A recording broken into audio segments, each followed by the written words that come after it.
What's up, everyone? This is Jordan with Poison Noises. Today I'm sitting here with my guy Paul. We're showcasing the bass version of our fuzz, which is now, I guess, technically the fourth incarnation of the fuzz circuit, the Bass Glut. And it's got a couple of really neat features and settings that we've kind of we figured out and we've dialed in and gotten to play with a little bit. So we want to get right to it. Paul, what kind of instrument are you playing today? So I'm playing a Fender Precision Special to 2007. I personally love the bass just because it gets a little bit of the best of both worlds. You got the jazz neck, Peabody, both sets of pickups in there. So and then we're running into what is it? That's the Little Mark 800. Yep. With amp egg with two 15s in it. So give us a clean tones.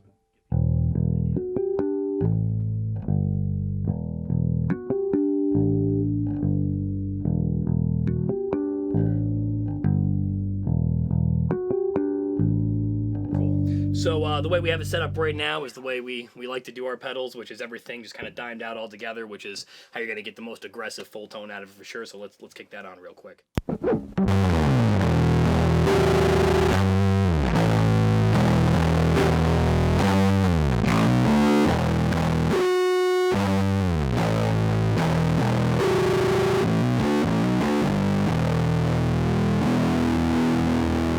Lots of sustain out of it.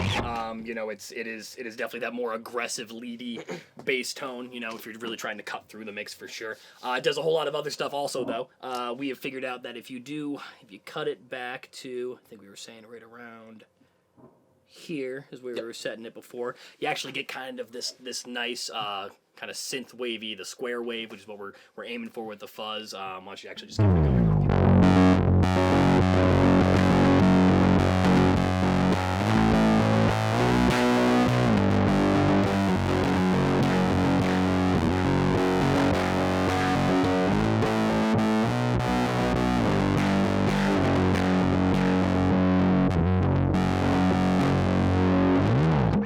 It's the same exact tone circuit that we have in the Glutty Fuzz. It's just a high frequency roll off. When you get kind of past like the last 25% of it, it's kind of more of just like a harmonic boost. But if you're looking for more dramatic tonal capabilities, you got to kind of roll it past to this point. And the choke knob actually wasn't on the original Gluttonous Fuzz. It was only on the Deluxe, but now we have it on the bass pedal. And as you can see, the farther you pull that back, it kind of becomes a little more sputtery, kind of a little less organic, I guess. You can feel the frequencies fighting each other. Yeah.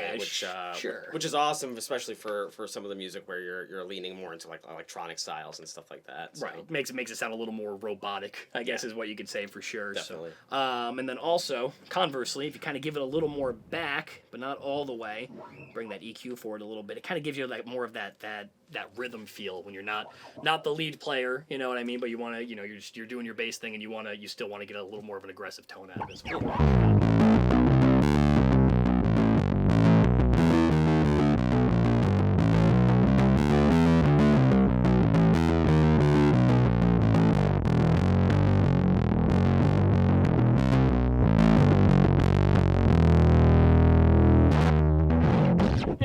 So yeah, super versatile. You can do all sorts of kind of stuff with it. If you're looking for the more organic, aggressive fuzz, it does that. It also does that more, bit crushy kind of synthwavy kind of thing also for sure. So what's your favorite setting on it? So a lot of stuff, honestly, dude, just having it dimed out and cranking it, that's something I love about the entire line, honestly, of the stuff you've put out so far, is that we actually have the ability to hit the ceiling on this thing and not lose any kind of quality of tone or anything like that. You're not hearing like trash can lids banging when you got this thing all the way cranked out, and it's fun to have accessibility to that part of the pedal, Sure. I mean, that's the whole MO. We want to make sure that, when this thing is dimed out, that's technically the original circuit. That's what we were designing. That's where we're having it, that's the original thought, and then everything else is kind of subtractive, but in a good way, in a way that, by taking things away from it, turn it into something different, as opposed to just getting it really convoluted and adding a lot of noise to your rig. And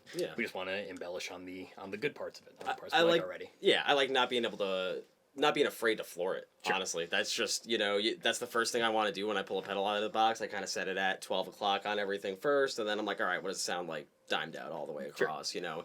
and it's nice, especially as a bass player. We don't get to play with a lot of pedals, you know, so it's nice to have something that I could use the whole pedal on, you know. Right. Good. Definitely better low end response than if you were to use the regular gluttonous fuzz for sure. Also sounds great on guitar. We had a couple of different people who played that and said that they actually liked the response out of that a lot. If you're trying to get more of that low end out of your fuzz and less of that raw kind of electric saw sounding kind of square wave out of your fuzz for sure. Yeah, and something about this that stands apart from a lot of other bass fuzz and distortion and overdrive is that you're not getting kind of like that nasally side effect that we get in a lot of our bass pedals. So it's definitely, again, that's another positive I see on this, is just being able to actually have the full body of the bass alongside that fuzz sound. So sure, definitely. I mean, you can even if you want to get more out of your amp, it's just it's a passive volume circuit on it. You can roll that back and kind of push it a little bit harder on the amp if you want less of the aggressive part of it, and just kind of more of that full overdriven harmonic sound that you get out of a fuzz for sure. Yeah, so you can check out poisonnoisesaudio@gmail.com. Hit us up if you want to get in on the ground floor and start giving us some feedback on this stuff, because that's really what we're looking for right now. We want to get engaged with the community and see what people actually want to hear. So I'd love to hear what you guys think. Talk to us about getting a pedal today in the early phases, and yeah, keep rocking. Thanks so much. See you next time.